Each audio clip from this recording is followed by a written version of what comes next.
Hey everyone, my name is Zach. I'm a 23-year-old competitive boulderer from Canada, currently living in Montreal. Welcome back to the COMPCLIMB training series, where I record most of my training, provide in-depth analysis of every session, and just chat about climbing with an emphasis on competition. So we are going to be having another BLOC SHOP jam-packed episode today, except in today's episode, we are going to be climbing at the Chabanel location of BLOC SHOP, whereas in the last episode, we were climbing at Hochelaga. So it has been a little while since we've been to Chabanel, and the gym was completely reset.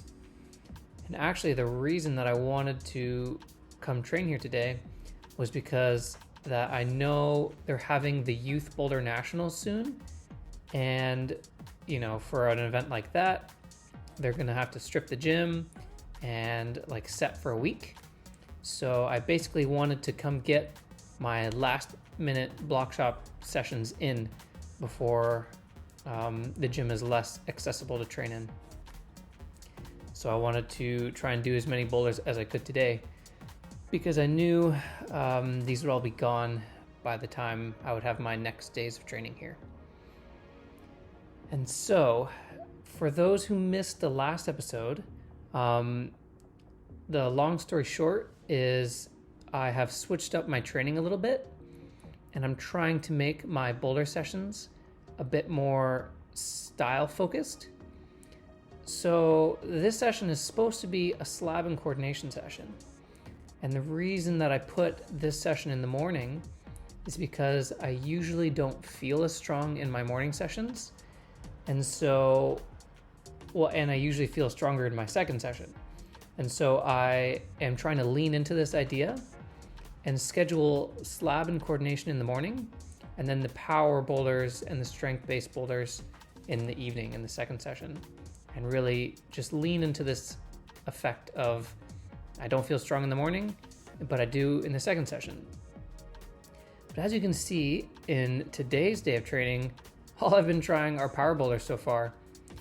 And I actually was like, as I was warming up, I felt like weirdly really strong in the morning. And so I said, okay, you know what? I'm gonna allow myself to try some power boulders right now. Also, let me just give some context to these happy face emojis seeing on your screen. There's just a mom and her child using the rowing machine, and when people's faces are like right up on the camera by accident without them knowing, I just want to, make sure that I'm respecting their privacy and we're not throwing their face online without their knowledge. So I put some faces on them. But yeah, like I was saying, also this yellow boulder, let me just say, super sick boulder. Like I didn't want to not include this clip, even though there were people in it, because this boulder was super sick. And so yeah, we just put some happy faces on the screen. But yeah, I was like feeling really strong in my warm-up, like weirdly good. And so I said, okay, well, if the point of this new style of training is to maximize when we have power, then it makes sense for me to actually just try power boulders right now because I feel strong. So as you can see, we started with quite a lot of power boulders, and now we're making our way onto a white tape, which are the hardest boulders up in BLOC SHOP all the time. And they're always super epic battles. And I start putting a few tries on this thing, and then I don't really know what happened. I think maybe I powered out really fast, or I just felt strong on some certain styles of boulders, but I actually felt really not so great on this boulder. So my power kind of was fleeting in the morning session. So as soon as I run out of power after putting a few tries on this boulder, I said, okay, let's continue with what the theme of this session is supposed to be and move on to our slab and coordination. And we'll try more power boulders later on in the day during the second session. And so this boulder that we're moving on to here is very much a coordination-based boulder. Now, this one was super deceptive looking. I did not think this first move was going to be too bad. Like, I expected it to be a little bit tricky, but as you're gonna see, this boulder is gonna take me a million tries to stick this first move. And it was really taking me a while to figure out a good way to swing on the start. Like, it's this sort of swing lâché move is becoming like so trendy. And the hardest part about this kind of move is to differentiate when you're supposed to tackle it with like a front on swing or a side to side swing, or a front on swing where you spin to face the other direction and then spin back and use the rotation of your momentum to actually swing. So there's actually kind of like three kinds of ways to approach a move like this.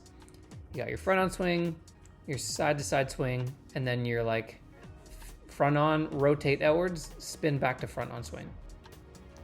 So at first I was trying to front on swing, but it wasn't feeling so good. So then I start to basically do more of a side to side swing, but it's kind of in between a side to side and front on, I would say. I find I try to use the techniques that I try to apply in a side to side swing on this move is what I was finding. So really like flicking the hips side to side is how I was trying to tackle this move. And actually the other little bit of micro beta that I really had to emphasize for this move was because we're not jumping to a jug or a position that's easy to hold. I need to basically hit the position as slow as possible. So I actually tried to swing a little bit less than you normally would for that kind of move. And that made me hit the press with like the perfect amount of momentum, and I didn't have too much force taking me out of that position. And then I also tried to arch my back a bit more as well in the roof to really press my hips inwards, and that was helpful. And something that you should really try to emphasize a lot with overhead pressing moves. This could be a tip of the day in itself, but I have a different one later on in the video. But yeah, with like overhead pressing moves, if you can really get that back arch and get your hips in, that's where you're gonna find more stability. And so, continuing on with the slab and coordination theme, we're moving on to this boulder. And this boulder was a super, super nicely set slab. Like, this is like, you could copy and paste this and see this in any competition. You could see this in a World Cup. You could see this in a North American Cup, Canadian Nationals. It's a super, super well set slab. And I was having a good time working it. And I was like, had maybe, 5-10 minutes left. No, probably like around 10 minutes left on my clock at this point while I'm trying this boulder. So I actually was like kind of working it with a bit of time pressure, which is always good training because it helps actually mimic the comp atmosphere, and it's good comp tactic training even outside of like doing 5-on 5-off practice. Sometimes just putting a time cap on your session can help you train like comp style mentality. And I want to be really good with not going overtime in this training program leading up to Vail. I don't want to have any more sessions where I like rage quit on a boulder and just start rapid firing and breaking my body down and going overtime. I want to really stick to the schedule and stick to what the program says. So once that timer hits 1 hour and 15 minutes, that's the cap of the session and I have to stop. So I'm like starting to make progress on this boulder. All of these, probably like 80% of these attempts are from the ground. And I think this is my best one. I really lean into like ditching the left foot and just hovering it while trying to like get my right foot up. But I was just on the tip of this volume and I couldn't trust it enough to weight it. So I'll have to try this boulder again tomorrow. Since the second session is going to be our boulder max force session, which is where we try power boulders and strength-based boulders only. So that means no slabs allowed. At the time I'm recording this here, I haven't done the second day of training, So I haven't gotten a chance to get on that slab again. So we'll see how that goes. Obviously, day 2, session 1 is a free session for me, and I can choose whatever kind of training that I want. And so at this point, after finishing this day of training, I have decided I'm going to have another boulder session and just try and finish off some of the boulders up in the gym that I didn't do, because like I said, BLOC SHOP is going to be hosting Youth Nationals soon, and all these boulders are going to be gone. And I still have a nice amount of boulders to work. Like honestly, I think BLOC SHOP Chabanel probably has like the most bouldering real estate of any of the gyms around here. It's close. Like Rose Block and La Crux are pretty close, but the point is, when I go to this gym and every set is new for me, I could like spend 4 or 5 sessions before I run out of stuff. Okay, so let's talk about this boulder. This last move of this boulder is going to feature today's tip of the day. It's a super hard jump to this finish hold on 2 slopers that aren't so good, and so I really have to optimize where my center of gravity is to actually be able to hold the swing on these last 2 holds and not fall. So basically what we're going to talk about today is how to optimize your scorpion move. So I'm sure lots of people will be familiar with the sort of scorpion position that you find yourself in when you're swinging a lot of the times. That's kind of when your legs bend a bit back behind you and you're like just really trying hard to stay on the wall. And so when people first started doing this, like on the World Cup or whatever, like pros, it sort of almost looked like it was people trying to be stylish in a way. But then people really caught on to this technique that a lot of people were doing and sort of pioneering, and realizing that it can actually really help you optimize holding a swing on really, really bad holds. So there's 2 things that we want to emphasize when doing the scorpion move. The first thing is we want to, like, obviously the scorpion, the scorpion has its tail, and so we call it the scorpion because you want to bend your legs backwards behind you. And what this does is by bringing your heels closer to your butt, basically, it's bringing more mass towards your center of gravity, and you basically have less force ripping you away from the wall. Imagine you do a jump to a hold and you just try and point your legs perfectly straight, like basically doing the opposite of what you're supposed to be doing in a scorpion. Now all of a sudden you have more weight is being pulled away from your center of gravity, thus pulling you off the wall more and making it harder to hold onto bad holds. So by bringing our heels and our feet close to our butt, we're just putting more weight at our center of gravity, and now there's like less torque and force pulling us off the wall. So that's the first thing with the scorpion. And then the second thing that is probably more overlooked is to really focus on tilting your head down and inwards. And what this does is it brings more weight of yours towards the wall, and it's basically putting more weight of your body like further close to the wall and underneath the holds. And again, same sort of thing. You have less weight away from the wall pulling you back. So when I hit this last hold, I really tilt my head down and I can feel it's creating this effect where it's like bringing more weight in close to the wall. I have more weight closer to the wall and underneath the slopers rather than having my head back here, and I have to these holds aren't good enough for me to just pull in, right? I need to be under them and really optimize with my momentum and friction. So yeah, basically the 2 biggest things that you want to focus and emphasize with your scorpion moves are tilting your head downwards and inwards, getting more weight close to the wall, less force ripping you back, and then same sort of thing with your legs. Bend them. You don't need to go crazy and like try and kick your butt, but just like a little bit of a bend, you'll notice like a little bit of this increase in more weight towards your center of gravity.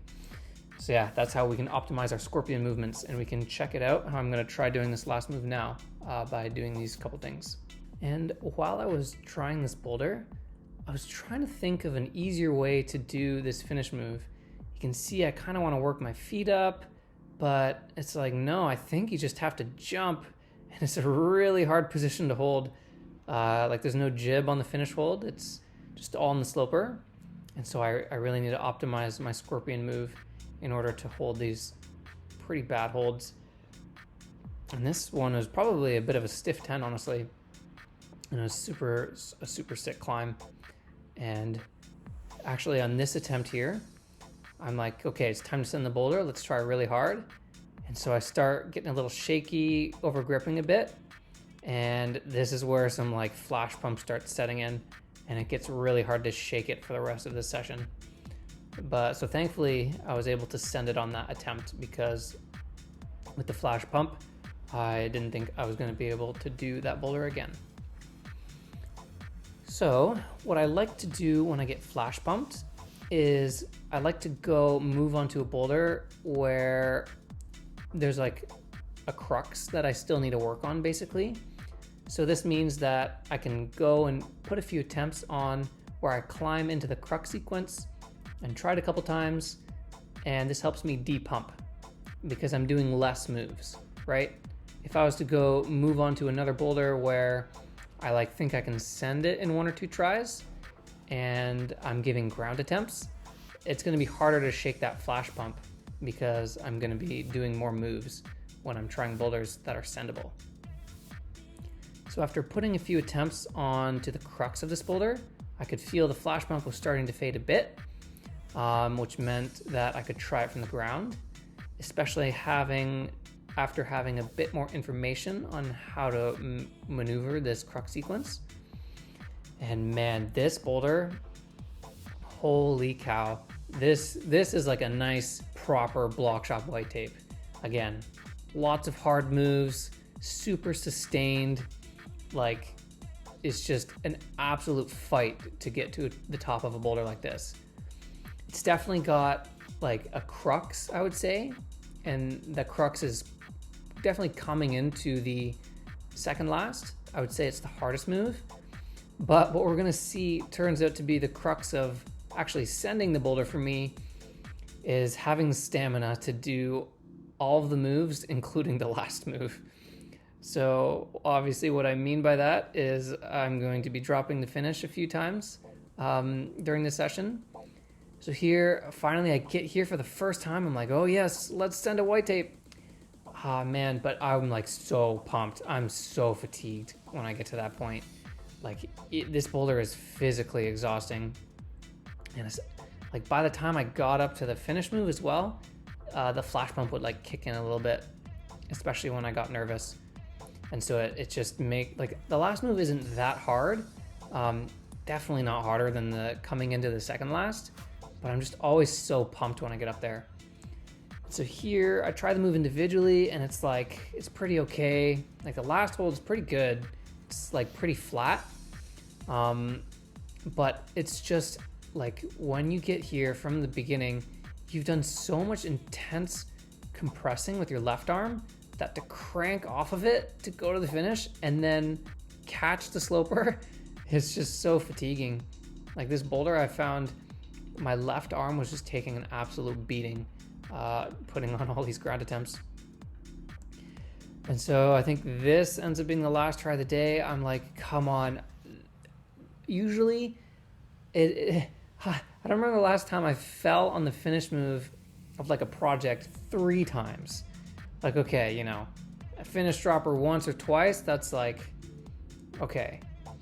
How does the saying go? You know, you fool me once, shame on you. You fool me twice, and then 3 times. That has been a while since I've gotten got that many times on like a limit boulder. So I said, okay, that's probably enough of that. I'll come back to that one tomorrow.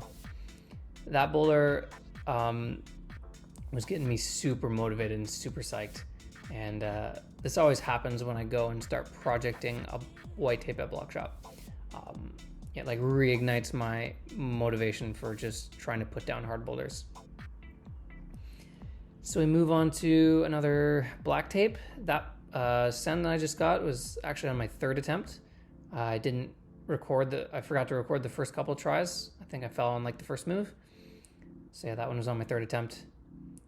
And then I'm like at an hour into my session here, and the session is an hour and 15 minutes long, but I can feel myself really starting to power out, like especially during this boulder max force session.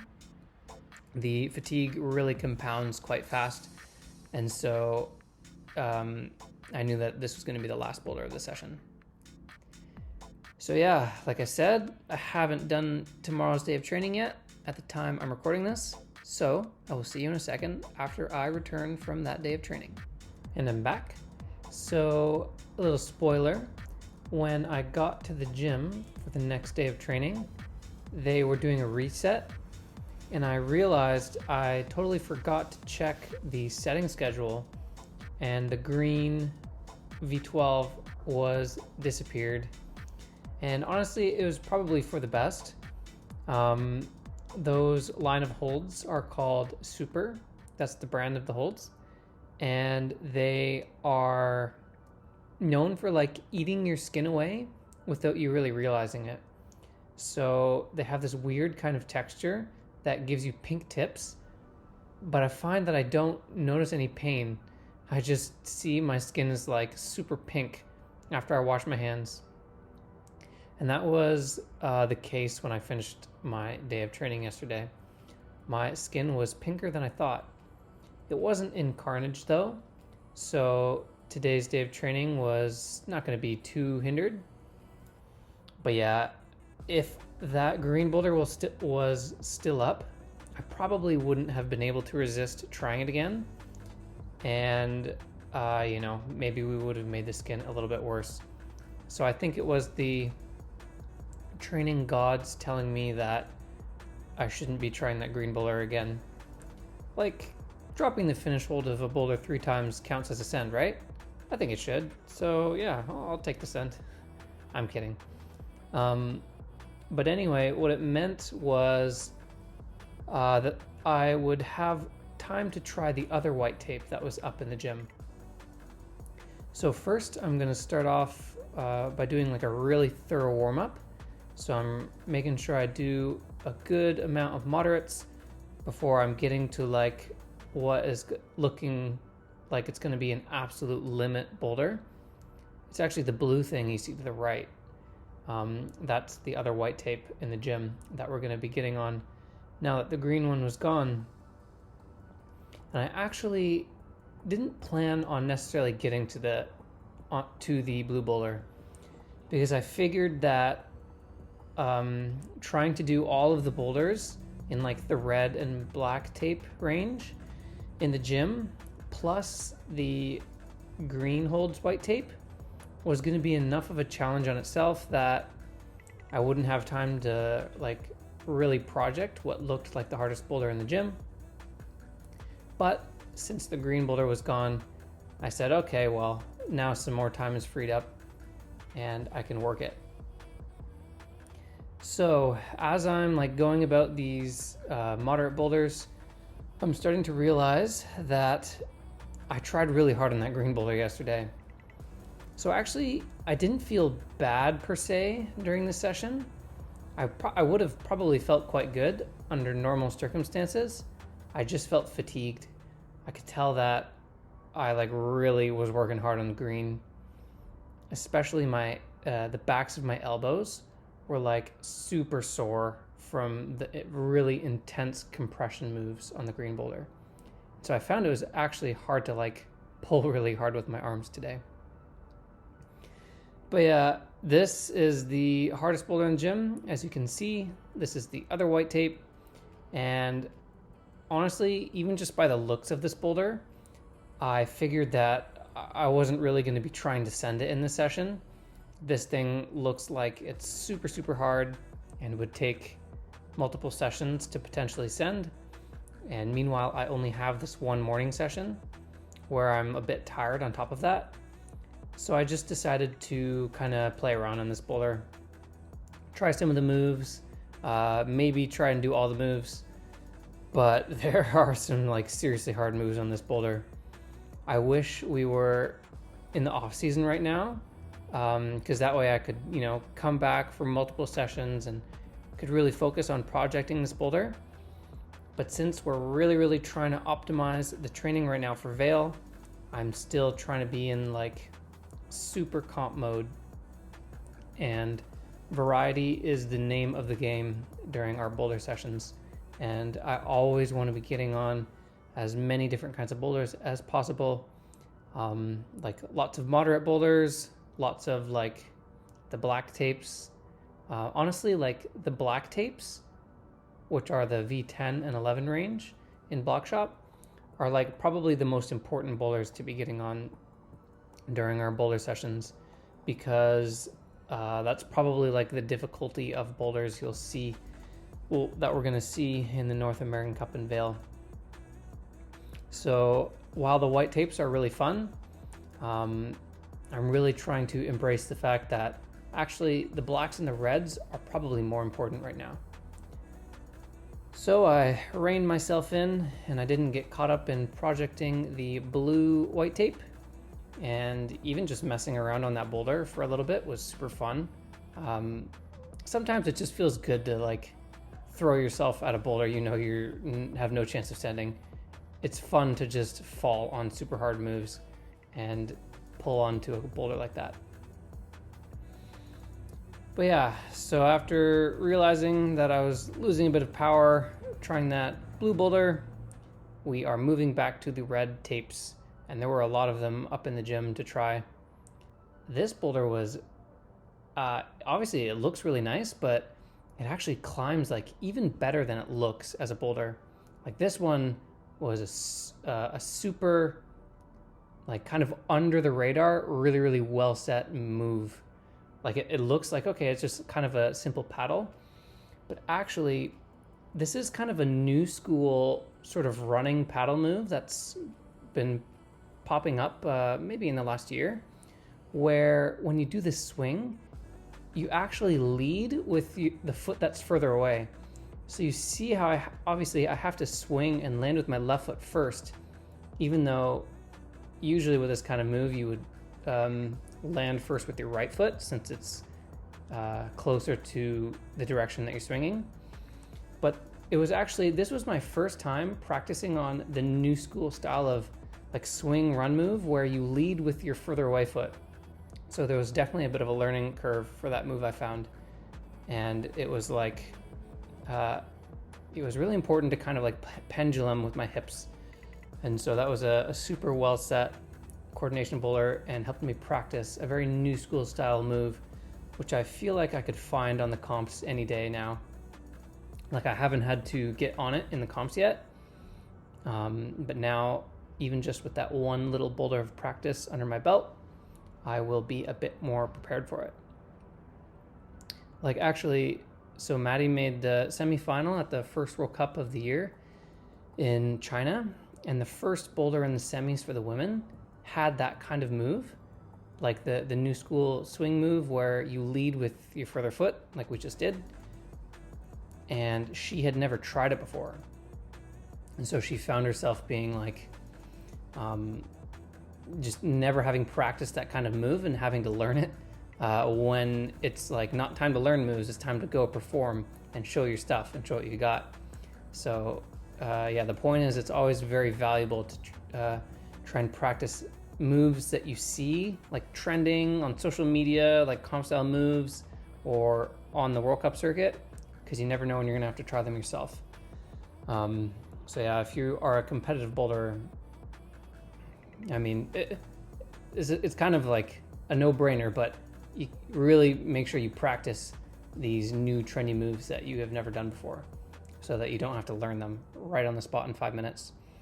So I'm glad that I got a chance to do that on that V9. And another example of this move that I did recently, or like a move that I learned recently, was like the backwards spin around on the slab. I only did that for the first time recently, and now I have like a decent understanding of that move for whenever I have to tackle it in a competition. But yeah, we concluded our boulder session by trying that yellow slab a little bit more, and I just couldn't quite do it. That boulder was super anti-style. It wasn't even the hip mobility that was holding me back, I think. It was like the holds were just really hard to press off of, and I felt my hands slipping the whole time. But yeah, that one was a really good one to work on too. So it was time for our workout, and at this point, when I finished the boulder session, I realized just how broken my body was feeling, and I was like really feeling the full body destruction.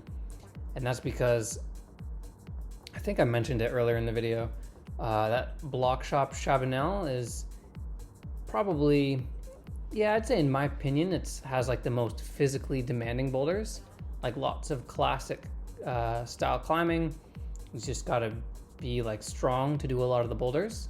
And so having like 3 bouldering sessions in a row here, trying boulders that are like physically hard all the way through, it is very tiring. And every time I do like a little training stint at BLOC SHOP GRIND, I am always very sore afterwards.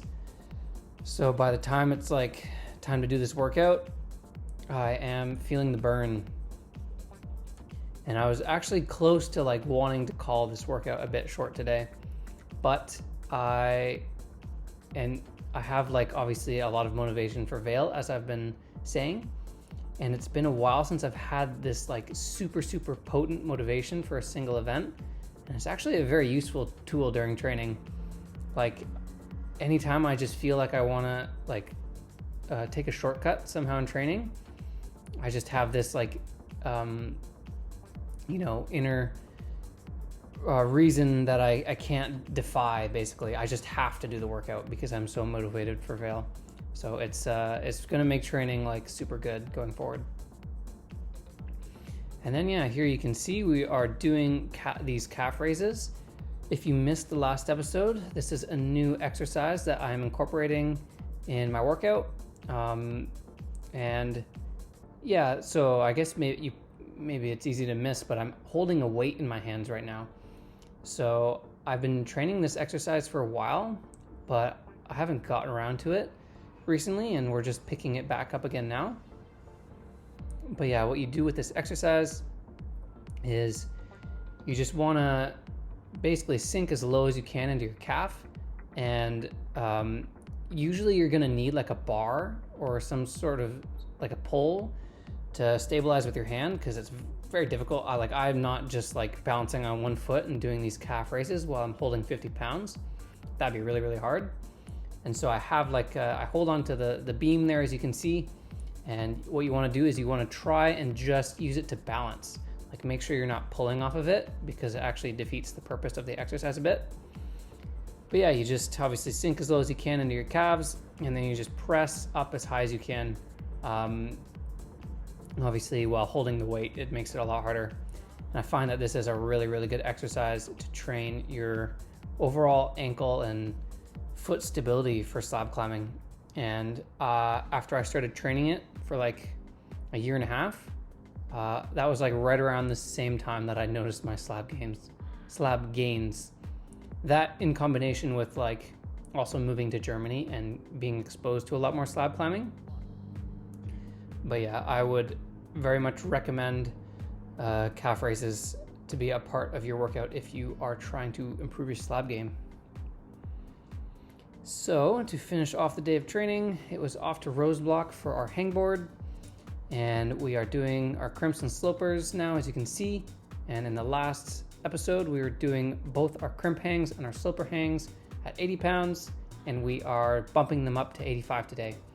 And usually at the rep range of 2 reps and 5 sets, basically every session I try to bump up the weight by 5 pounds. And then when we get to like our 1 rep range, I try to go based more on feel. And like, let's say I just feel really strong on a day, I'll go like, I can do like a bigger weight jump, but at a higher volume range, basically, you don't want to do too big of a weight jump at a time because the volume is already so high. So I find that I just stick to a nice concrete 5-pound jump every time I am at that rep range.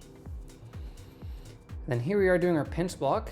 I guess I forgot to mention earlier in the video, I'm supposed to be doing pinch block after day 1, session 2, so after the Boulder Max 4 session, but I actually just forgot.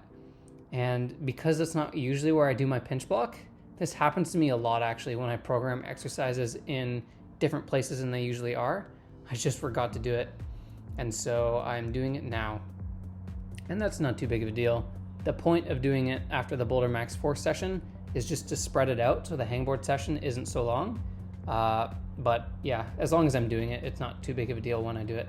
So anyway, that wraps up a couple episodes now of just non-stop block shop action. And I think in the next episode we can look forward to some climbing at Rose Block. And obviously I was just doing my hangboard workout in Rose Block, and so I got to look at the boulders. Obviously the gym is like fully reset since the last time I've been there, and we're gonna like have lots of boulders to try and lots of paddles in particular. I was looking around and I saw like 4 or 5 like hard comp style paddles. So it actually kind of sucks that my tips are a little bit pink right now. Hopefully my skin can heal a bit on my rest day, because you can expect like a paddle crazy episode in the next video, I think. So look forward to that. Insert Kashi video here.